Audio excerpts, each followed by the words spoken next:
احادیث میں یہ مضمون ملتا ہے کہ روزانہ افطار کے وقت 10 لاکھ گناہگار جہنم سے آزاد کیے جاتے ہیں. 1 million sinner every time of افطار اللہ تعالیٰ جہنم سے آزاد کر دیتا ہے. سچ بتائیں ہمارا افطار کے وقت کیا انداز ہونا چاہیے؟ اے کاش ہم سارے گھر والے بیٹھے ہیں، ہاتھ اٹھائیں، آنسو بہائیں کہ یا اللہ آج جو افطار کے وقت 10 لاکھ بخشے جائیں گے ان میں میرا نام لکھ دے، میرے ماں باپ کا نام لکھ دے. مگر ہم افطار کے وقت کیا کر رہے ہیں؟ کئی لوگوں کو تو یہ فکر ہوتی ہے کہ آج مینیو کیا ہے، آج مینیو کیا ہے، شربت کہاں ہے، پکوڑے کہاں ہیں، یہ فکر لاحق ہوتی ہے اور اس پہ ٹینشن سی مچی ہوئی ہوتی ہے. خدارا پلیز یہ مغفرت کا وقت ہے، یہ مانگنے کا وقت ہے، یہ آنسو بہانے کا وقت ہے. اس بار رمضان میں پتہ ہے کیا کرنا؟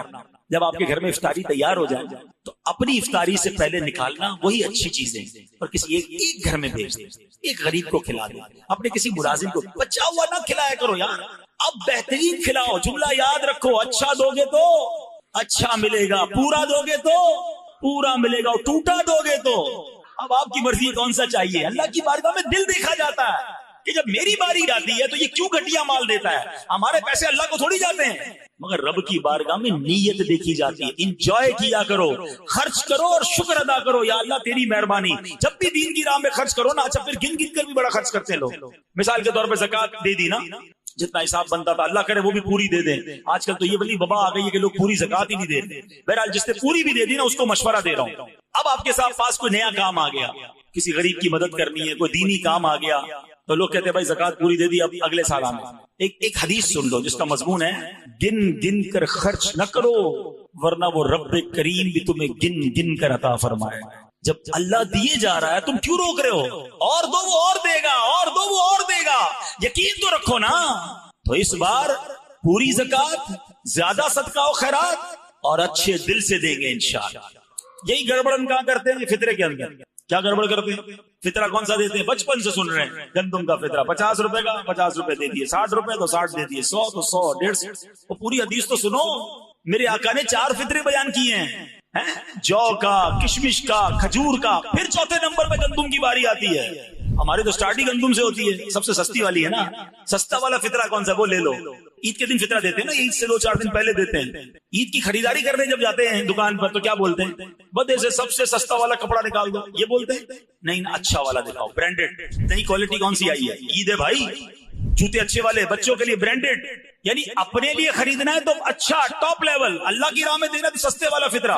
اپنے دل سے پوچھو یار، جب ٹھیک کر رہے سارا رمضان جو اجوا کھجور سے افطاری کر سکتا ہے وہ کھجور کا فطرہ کیوں نہیں دے سکتا؟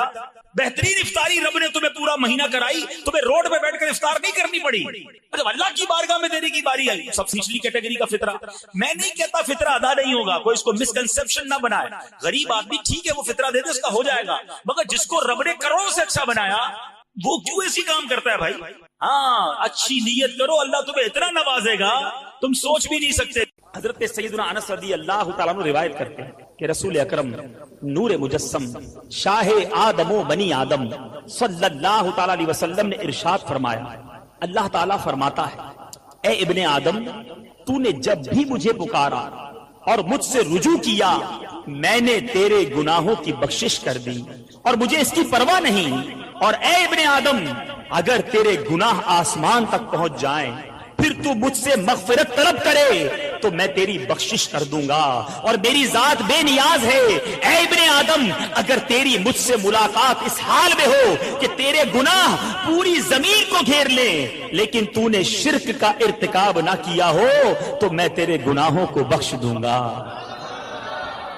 میرے رب کی رحمت تو دیکھیے، اس کریم اور اس رحیم کے در سے رحمتوں کا برسنا تو دیکھیے. مجھے کوئی پرواہ نہیں اگر تو میرے پاس، میرا رب فرماتا ہے ابن آدم اگر مجھ سے تیری ملاقات اس حالت میں ہو کہ تیرے گناہوں نے ساری زمین کو بھر دیا ہو لیکن تو نے شرک کا ارتکاب نہ کیا ہو تو میں تیرے گناہوں کو بخش دوں گا.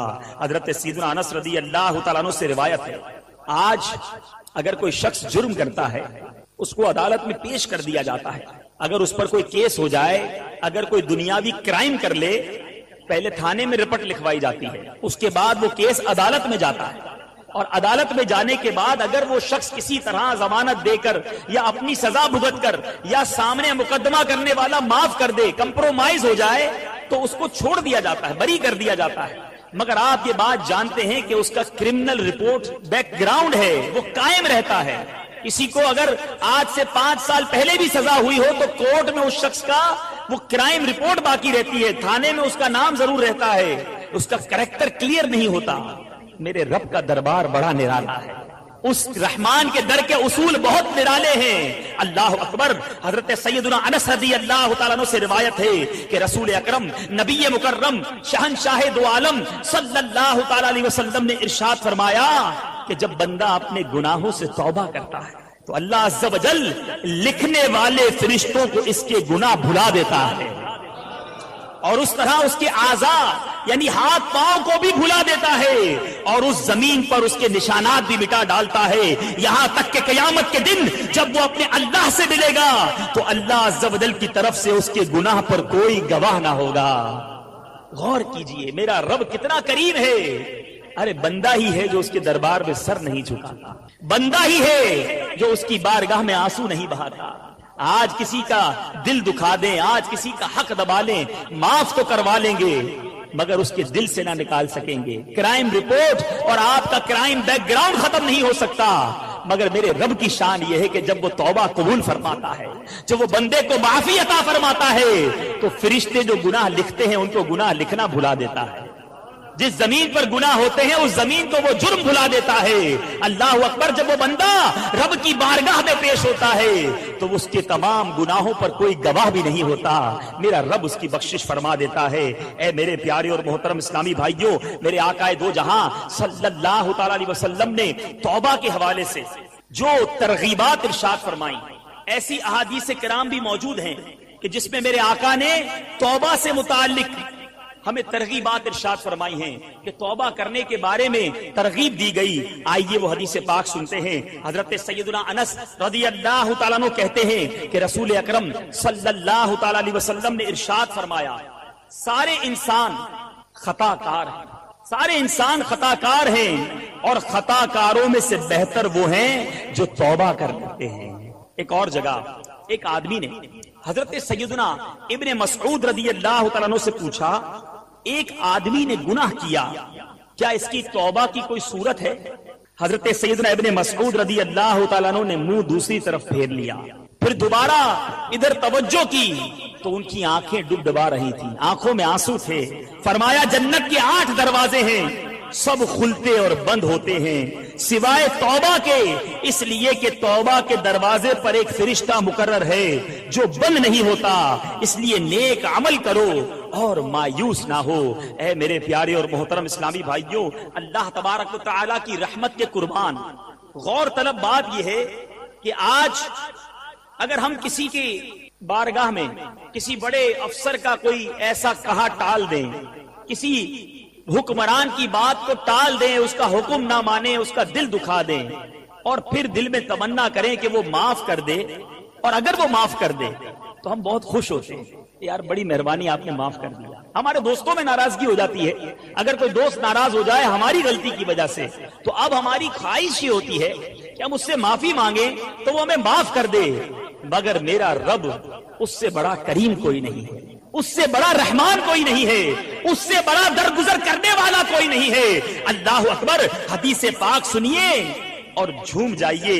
اللہ تبارک و تعالی ارشاد فرماتا ہے الا من تاب وآمن وعمل عملا صالحا فاولئک یبدل اللہ سیئاتہم حسنات وَكَانَ اللَّهُ غَفُورًا رَحِيمًا. ترجمہ کنز الایمان، مگر جو توبہ کرے اور ایمان لائے اور اچھا کام کرے تو ایسوں کی برائیوں کو اللہ بھلائیوں سے بدل دے گا، اور اللہ عز و جل بخشنے والا مہربان ہے. ارے فقط معاف نہیں کرتا میرا رب گناہوں کو نیکیوں سے تبدیل فرما دیتا ہے.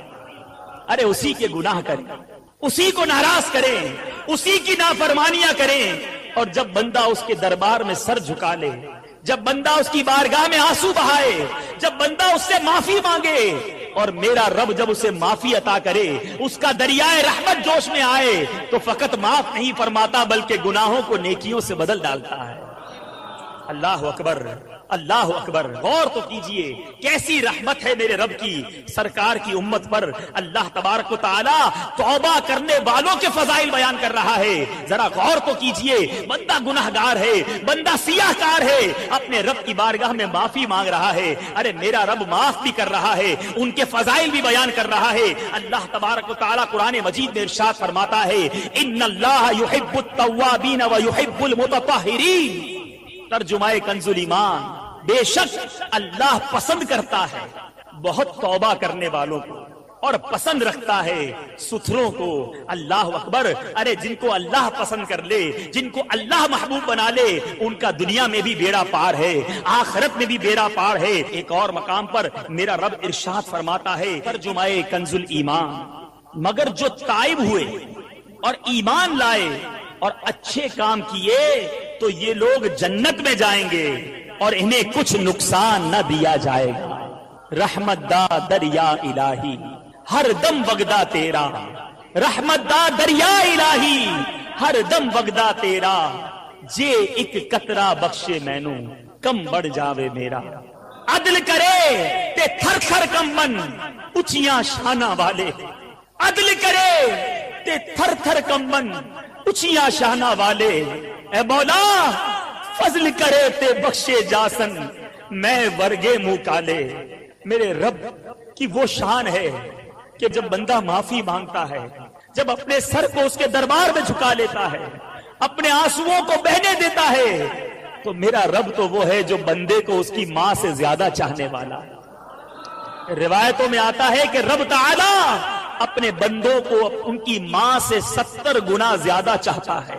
ارے جب ہماری ماں ہمیں تکلیف میں نہیں دیکھ سکتی، ہماری ماں ہمیں غم میں نہیں دیکھ سکتی، تو وہ رحمان، وہ رحیم، وہ کریم اپنے بندوں کو تکلیف میں مبتلا کرے گا۔ یہ بندہ ہے جو اپنے رب سے ناتا توڑ لیتا ہے، یہ بندہ ہے جو اپنے رب کو ناراض کر کے اس کی طرف رجوع نہیں کرتا۔ آپ نے حدیث پاک سنی، قرآنی آیات سنی، ہمیں پتا چل رہا ہے کہ توبہ ایک ایسا دروازہ ہے کہ اس طرف پکارا جا رہا ہے کہ آ جاؤ میرے بندو، میرے دامن کرم میں چھپ جاؤ۔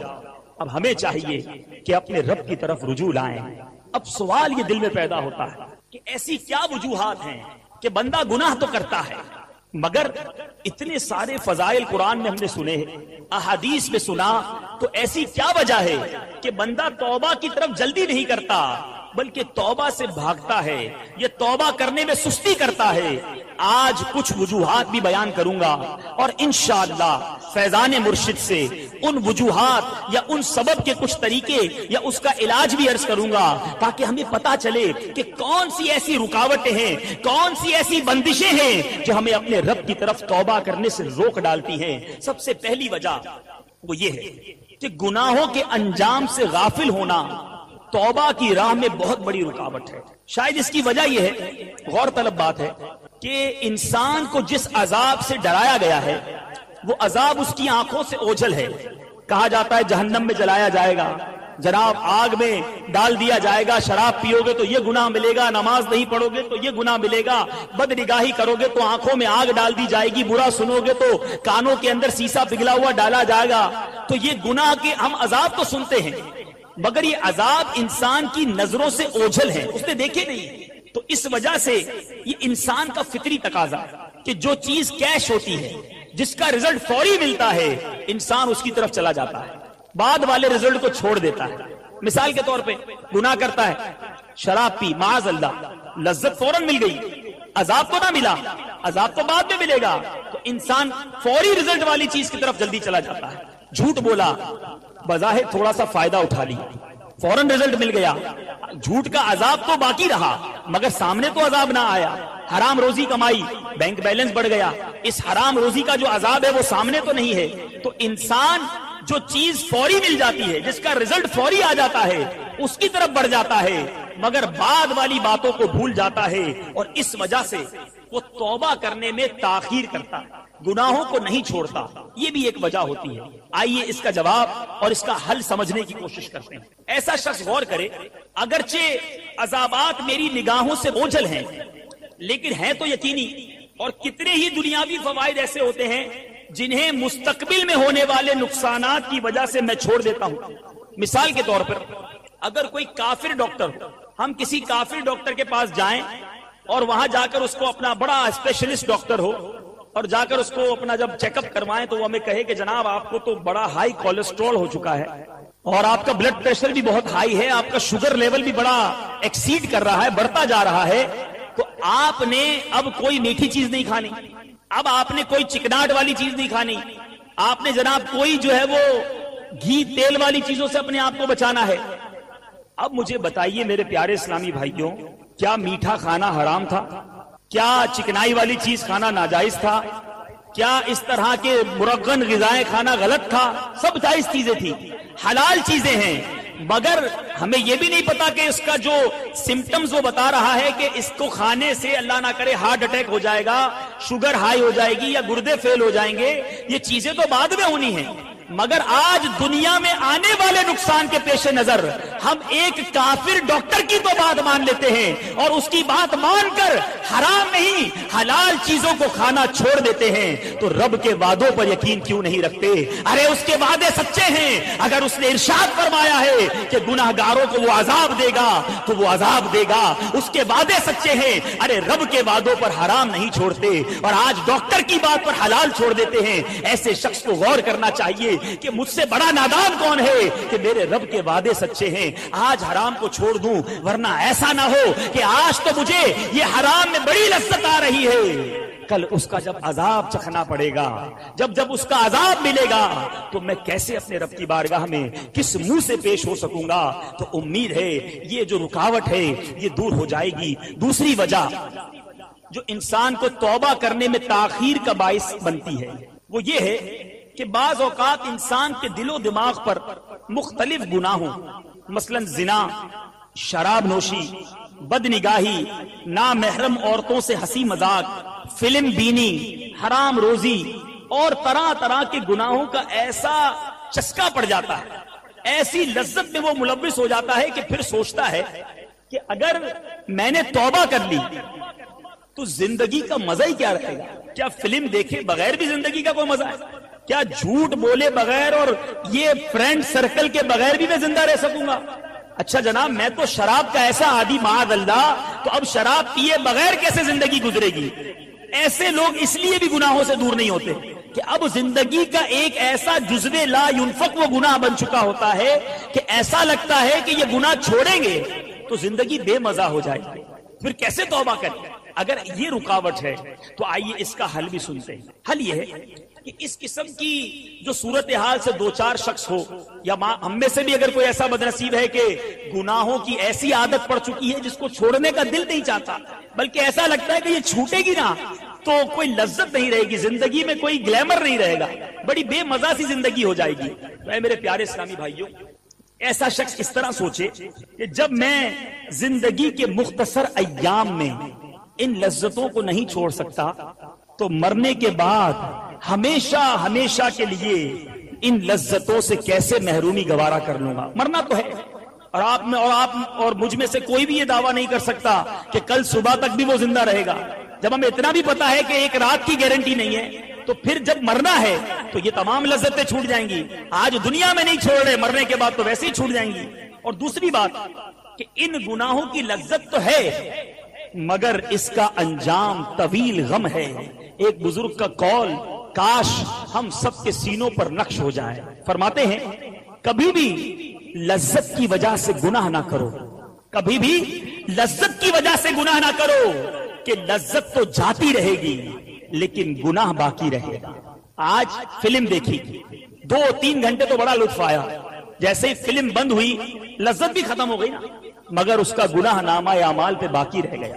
جھوٹ بولا, اپنے دوست کو ہنسایا, جھوٹے لطیفے سنائے, 5-10-15 منٹ بڑی لذت حاصل کی, لذت ختم ہو گئی, گناہ باقی رہ گیا. شراب پی, نشہ آیا, لطف آیا, اس کے بعد لذت ختم ہو گئی, گناہ باقی رہ گیا. آج جو ہم گناہ کرتے ہیں غور کیجیے, لذت ختم ہو جاتی ہے, گناہ باقی رہ جاتا ہے. بزرگ فرماتے ہیں کبھی لذت کی وجہ سے گناہ مت کرو کہ لذت تو ختم ہو جائے گی مگر گناہ نامہ اعمال پہ باقی رہ جائے گا. اور کبھی مشقت کی وجہ سے نیکی کو ترک مت کرو. آج فجر میں اٹھنا بڑا بھاری لگتا ہے, ٹھنڈ سردیوں کے دنوں میں وضو کرنا بہت مشکل لگتا ہے، مگر مجھے بتائیے جو فجر کے لیے اٹھتے ہیں بستر چھوڑتے وقت تو تکلیف ہوتی ہے، مگر نماز پڑھنے کے بعد وہ مشقت ختم۔ ٹھنڈے پانی سے وضو کرنا مشکل ہے، وضو کر لیا اب مشقت ختم۔ آپ نے جناب حلال روزی کمانے کے لیے تکلیف اٹھائی، وہ تکلیف تھوڑی دیر کے بعد ختم ہو گئی۔ فرماتے ہیں کہ کبھی مشقت اور تکلیف کی وجہ سے نیکی کرنا ترک مت کرو، کہ مشقت تو ختم ہو جائے گی مگر اس کا اجر نامہ اعمال پہ باقی رہ جائے گا۔ اللہ اکبر، اے کاش اللہ کے گھر میں بیٹھے دعا کرتے ہیں کہ مولا کریم یہ قول ہمارے دلوں پر نقش فرما دے، جب بھی گناہ کرنے جائیں، جب بھی دل گناہوں کی طرف مائل ہو، اے کاش یہ ذہن بن جائے کہ تھوڑی دیر کی لذت اٹھانے جا رہا ہوں، اس کے بعد یہ لذت ختم ہو جائے گی، میرے نامہ اعمال پہ یہ گناہ باقی رہ جائے گا، اپنے رب کو کیا منہ دکھاؤں گا۔ اور جب نیکی کرنے میں سستی ہو، جب دل نہ چاہے آج نماز نہیں پڑھنی، آج جماعت کے لیے مسجد میں نہیں جانا، اب قافلوں میں نہیں جانا، جمعرات کے اجتماع میں سستی ہو رہی ہے، جب کاش یہ قول یاد آ جائے کہ مشقت تو ختم ہو جائے گی، تکلیف تو ختم ہو جائے گی، مگر انشاءاللہ اگر میں نے نیکی کر لی تو میرا رب نیکوکاروں کا اجر ضائع نہیں کرتا، نامہ اعمال میں وہ نیکی باقی رہے گی اور انشاءاللہ قیامت کے دن مجھے وہ نیکی کا اجر ملے گا۔ اے میرے پیارے اسلامی بھائیو، ایسا شخص یہ سوچے کہ گناہ اگر بڑے لذیذ ہیں، گناہوں کے بغیر زندگی بے معنی لگتی ہے، مگر یہ لذت ختم ہو جائے گی، گناہ کا جو گناہ ہے اس کی جو سزا ہے نامہ اعمال پہ لکھ دی جائے گی۔ ایک اور مثال سے سمجھیے، لاجیکلی مثال دیتا ہوں۔ مثال کے طور پہ آپ کا ایک دوست ہو، اس نے زندگی میں کبھی نہ گوشت کھایا ہو نہ مرغی کھائی، فقط دال ہی کھاتا۔ آپ جب بھی اس کو کہیں یار بھائی آپ مرغی بھی کھایا کرو، کہ نہیں بھائی جو دال میں مزہ ہے نا وہ دنیا کی کسی چیز میں نہیں۔ ارے بھائی آپ نے مرغی کھائی نہیں ہے، آپ نے کبھی گوشت کھایا ہی نہیں ہے، آپ کو کیسے پتا چلا کہ اس میں لذت نہیں؟ بھائی مجھے اپنی زندگی میں جو مزہ دال میں آتا ہے وہ کسی میں نہیں آتا۔ ایک دن جناب بڑی کوشش کر کے ایک اسلامی بھائی نے، مثال دے رہا ہوں، ان کے منہ میں ایک نوالا بنا کر مرغی کے سالن کا ڈال دیا۔ جیسے انہوں نے نوالا کھایا، کہا یار یہ بھی اللہ کی نعمت ہے، میں تو آج تک دال ہی کھاتا رہا اور سمجھتا رہا کہ اسی میں لذت ہے، مگر جب آج مرغی کھائی تو پتا چلا کہ اتنی لذیذ ڈش بھی دنیا میں موجود ہے۔ اس دن سے اس شخص نے دال کو خدا حافظ کہا اور اب جناب مرغی شوق سے کھانا شروع ہو گیا۔ تو اے اسلامی بھائیوں جو یہ سمجھتے ہیں کہ گناہ ہی میں لذت ہے، جو یہ سمجھتے ہیں کہ فقط برائیوں ہی میں لذت ہے، ارے کبھی تہجد کا مزہ بھی اٹھا کر دیکھ لو، کبھی نماز میں سر جھکا کر بھی دیکھ لو، ارے کبھی پانچوں وقت وضو کر کے مسجد کی پہلی صف میں آ کر با جماعت نماز پڑھ کے بھی دیکھ لو، کبھی حلال روزی کما کر اپنے بچوں کو حلال کا لقمہ کھلا کر دیکھ لو، ارے کبھی ان آنکھوں کو گناہوں کی طرف جانے سے روک کر اپنی نگاہوں کو نیچا کر کے دل میں جو سرور حاصل ہوتا ہے وہ سرور اٹھا کر دیکھ لو۔ ابھی تک تو گناہ ہی کی لذت دیکھی تھی، جب نیکیوں کی لذت حاصل ہوگی تو پتا چلے گا کہ زندگی کا مزہ ہی رب کی بندگی میں ہے۔ ارے زندگی کا مزہ سرکار کے عشق میں ہے، زندگی کا مزہ مدینے کی یادوں میں ہے، زندگی کا مزہ جو ہے وہ اللہ کے ذکر میں ہے۔ میرے پیارے اسلامی بھائیوں، یہ تھوڑی دیر کے لیے ہم نے اپنا مائنڈ سیٹ بنا لیا کہ فقط گناہ ہی زندگی ہے، نہیں، آپ گناہوں سے دل کو دور کر کے نیکیوں کی طرف آ کر تو دیکھیے، حقیقی زندگی کا مزہ ہی جب ملے گا انشاءاللہ۔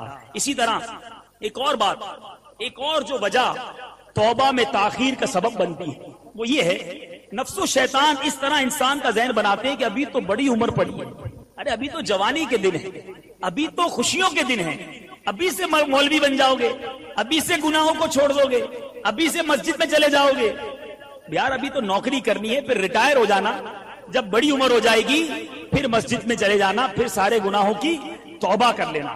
ایسا انسان جب نفس و شیطان کے اس مشورے پر عمل کرتا ہے تو توبہ میں تاخیر کرنا شروع کر دے، ابھی بعد میں کر لیں گے، بعد میں معافی مانگ لیں گے، بعد میں گناہ چھوڑ دیں گے۔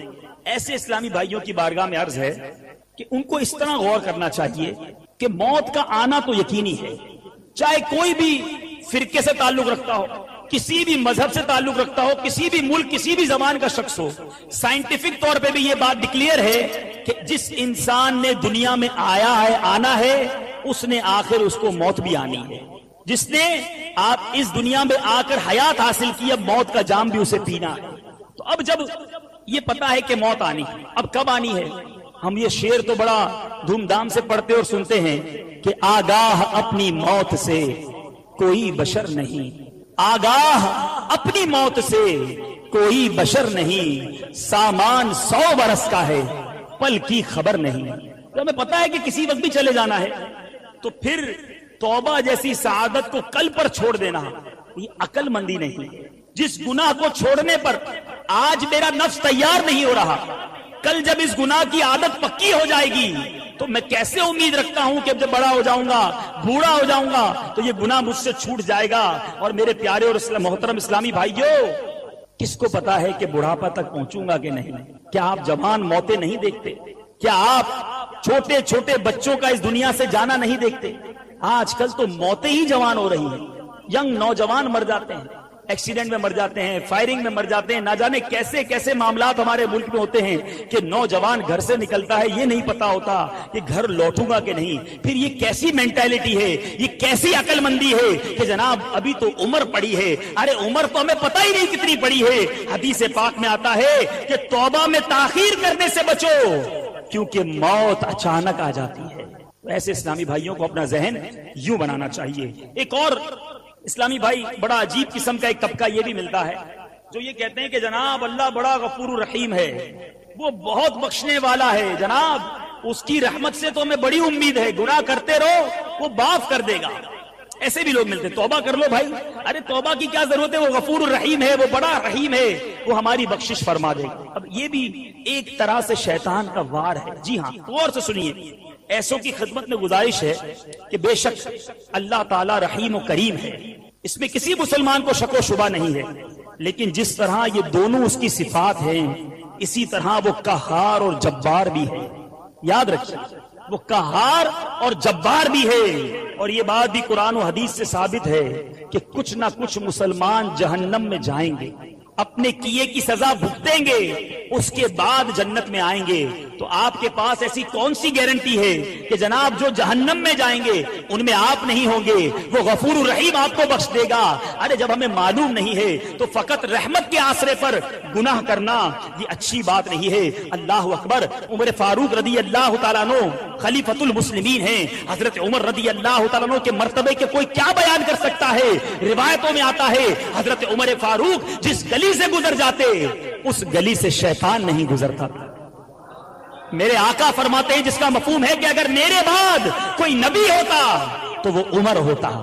وہ مرتبہ ہے عمر بن خطاب رضی اللہ تعالیٰ عنہ کا. مگر آپ فرماتے ہیں کہ اگر قیامت کے دن یہ آواز دی جائے کہ ایک شخص کے سوا سب کے سب جہنم میں جائیں گے، ایک ہی جنت میں جائے گا، سب جہنم میں جائیں گے، تو میں اپنے رب کی رحمت سے امید رکھوں گا کہ وہ ایک جنت میں جانے والا میں ہوں گا.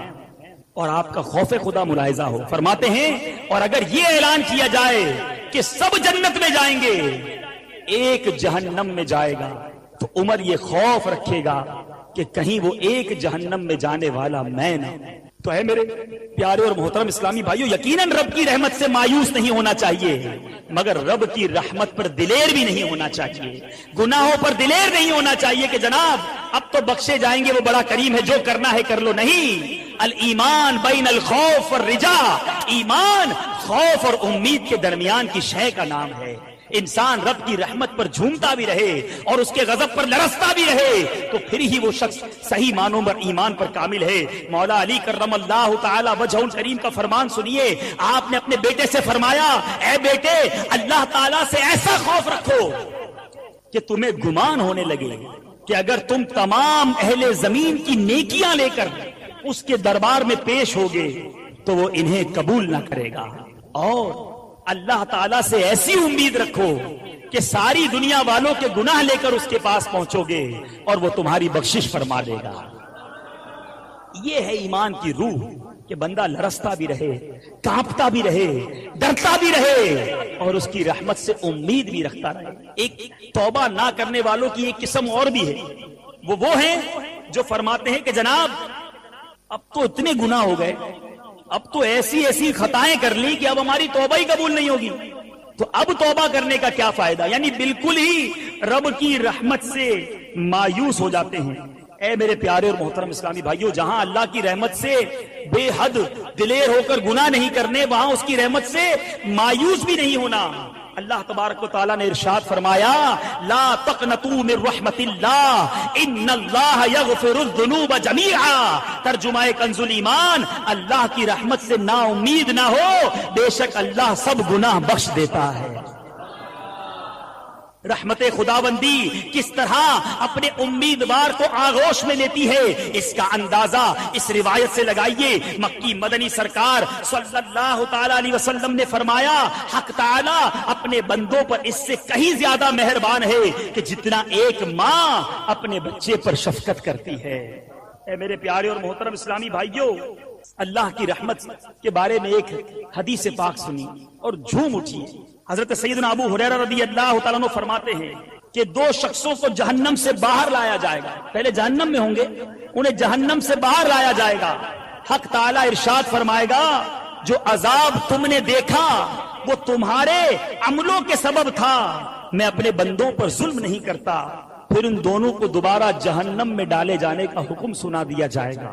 ان میں سے ایک شخص جلدی جلدی دوزخ کی طرف جائے گا اور کہتا جائے گا میں گناہوں کے بوجھ سے اتنا ڈر گیا ہوں کہ اب اس کے حکم کی پورا کرنے میں کوئی کوتاہی نہیں کرنا چاہتا، اب یہ حکم تو مان لوں، اپنے رب کا کوئی حکم نہیں مانا، اب جہنم میں جلدی جلدی جانے لگ جائے گا۔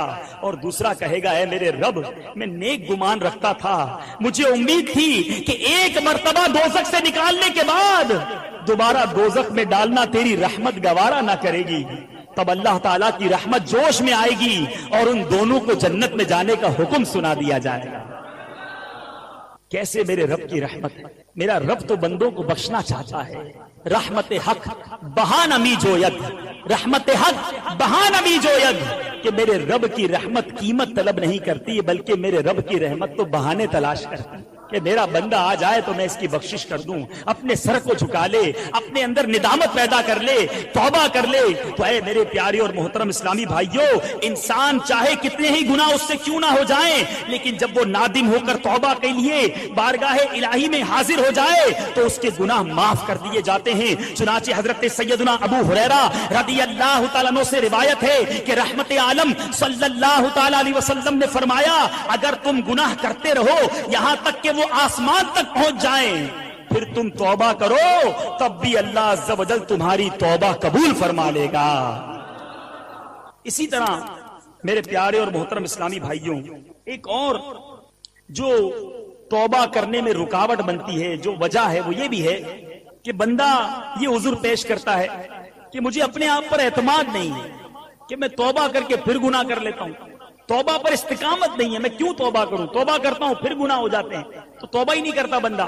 تو اے میرے پیارے اسلامی بھائیوں، یہ سراسر شیطانی وسوسہ ہے، کیونکہ آپ کو کیا معلوم کہ توبہ کرنے کے بعد آپ زندہ رہیں گے کہ نہیں۔ ہو سکتا ہے توبہ کرتے ہی موت آ جائے اور گناہ کرنے کا موقع ہی نہ ملے، اور وقت توبہ آئندہ کے لیے گناہوں سے بچنے کا پختہ ارادہ ہونا ضروری ہے۔ گناہوں سے بچنے پر استقامت دینے والی ذات تو رب کائنات کی ہے۔ اگر بعد توبہ گناہ ہو بھی جائے تو دوبارہ پرخلوص توبہ کر لینی چاہیے کہ ہو سکتا ہے یہی آخری توبہ ہو اور اسی پر دنیا سے جانا نصیب ہو۔ حضرت سیدنا ابو سعید رضی اللہ تعالیٰ عنہ بیان کرتے ہیں کہ رسول اکرم صلی اللہ تعالیٰ علیہ وسلم نے ارشاد فرمایا شیطان نے اللہ تعالیٰ کی بارگاہ میں کہا اے میرے رب مجھے تیرے عزت و جلال کی قسم جب تک بندوں کے جسموں میں روح باقی ہے میں انہیں بہکاتا رہوں گا۔ اللہ تعالیٰ نے جواباً ارشاد فرمایا مجھے اپنے عزت و جلال کی قسم اور بلند مقام کی قسم، اللہ تعالیٰ نے کیا فرمایا میں ہمیشہ اس وقت تک ان کی مغفرت کرتا رہوں گا جب تک وہ مجھ سے مغفرت مانگتے رہیں گے۔ شیطان نے چیلنج دیا تھا تو میرے رب نے اپنی رحمت کے دروازے کھول دیے، جب تک مغفرت مانگتے رہیں گے میں ان کی مغفرت کرتا رہوں گا۔ حضرت سیدنا ابو ہریرہ رضی اللہ تعالیٰ عنہ سے مروی ہے کہ رسول اکرم نبی مکرم صلی اللہ تعالیٰ علیہ وسلم کا فرمان عالی شان ہے جب کوئی بندہ گناہ کر لیتا ہے، میری خواہش ہے کہ اگر یہ روایت آنکھیں بند کر کے سنی جائے، اپنے آپ پر یہ فیل کیا جائے کہ میں ہی وہ بندہ ہوں کہ میں نے گناہ کر لیے، بہت گناہ کیے ہم نے۔ رسول اکرم فرماتے ہیں کہ جب کوئی بندہ گناہ کر لیتا ہے اور پھر کہتا ہے مولا میں نے گناہ کر لیا مجھے معاف کر دے. تو اللہ عز و جل فرماتا ہے میرا بندہ جانتا ہے کہ کوئی اس کا رب ہے جو گناہ معاف بھی کرتا ہے اور اس پر پکڑ بھی لیتا ہے. اے فرشتوں گواہ ہو جاؤ کہ میں نے اپنے بندے کو بخش دیا. پھر جتنا رب چاہتا ہے وہ بندہ ٹھہرا رہتا ہے. اس کے بعد پھر کوئی گناہ کر لیتا ہے, پھر عرض کرتا ہے یا الہی میں نے پھر گناہ کر لیا ہے, مولا مجھے بخش دے. تو رب کریم فرماتا ہے اے فرشتوں میرا یہ بندہ جانتا ہے کہ کوئی اس کا رب ہے جو گناہ پر پکڑ بھی لیتا ہے اور معاف بھی کرتا ہے. اے فرشتوں گواہ رہنا میں نے اپنے بندے کو بخش دیا. پھر جتنا رب چاہتا ہے وہ بندہ ٹھہرتا ہے, پھر مزید گناہ کر بیٹھتا ہے اور دوبارہ عرض کرتا ہے میرے رب مجھے معاف کر دے. تو رب فرماتا ہے کہ میرا یہ بندہ جانتا ہے کہ اس کا کوئی رب ہے جو گناہ کرنے پر پکڑ بھی لیتا ہے اور جب بندہ معافی مانگتا ہے تو اسے معاف بھی کرتا ہے. اے فرشتوں گواہ ہو جاؤ کہ میں نے اپنے بندے کی بخشش فرما دی, اب جو چاہے وہ کرے. اللہ اکبر. بخاری شریف کی حدیث پاک رب کی رحمت کیسے بیان کر رہی ہے کہ میرا رب اپنے بندوں پر کس قدر مہربان ہے. تو اے میرے پیارے اور محترم اسلامی بھائیوں, ہمیں چاہیے کہ توبہ کرنے میں دیر نہ کریں. اللہ نے آج ہی ہمیں موقع دیا ہے, ہم اس کے گھر میں موجود ہیں. آئیے اب توبہ کا طریقہ سن لیجئے کہ توبہ کیسے کرنی چاہیے. یاد رکھیے کہ ٹھنڈی آہیں بھرنے یا اپنے گالوں پر چپت مارنے یا اپنے ناک یا کانوں وغیرہ کو ہاتھ لگانے یا اپنی زبان دانتوں تلے دبا لینے یا سر ہلانے یا توبہ توبہ توبہ کرنے کا نام توبہ نہیں ہے, بلکہ سچی توبہ سے مراد یہ ہے کہ بندہ کسی گناہ کو اللہ تعالیٰ کی نافرمانی جان کر اس پر نادم ہوتے ہوئے رب سے معافی طلب کرے اور اسے آئندہ نہ کرنے کا پکا ارادہ کرے اور اس گناہ کے ازالے کی کوشش کرے تو انشاءاللہ اسے سچی توبہ نصیب ہوگی. گناہ توبہ کرنے کے جو ارکان بیان ہوئے ہیں کتابوں میں وہ 3 ہیں. ماضی پر ندامت, جو کیا اس پر شرمندگی ہو. نمبر 2 حال میں اس گناہ کو چھوڑ دینا. ایک شخص شراب پیتا آ رہا ہے, توبہ کر لی, شرمندگی ہے شراب نہیں پینی چاہیے, میں نے بہت غلط کیا, مگر ابھی بھی شراب پی رہا ہے اور پھر توبہ کر رہا ہے, تو یہ بھی نہیں. حال میں اس گناہ کو چھوڑ دے.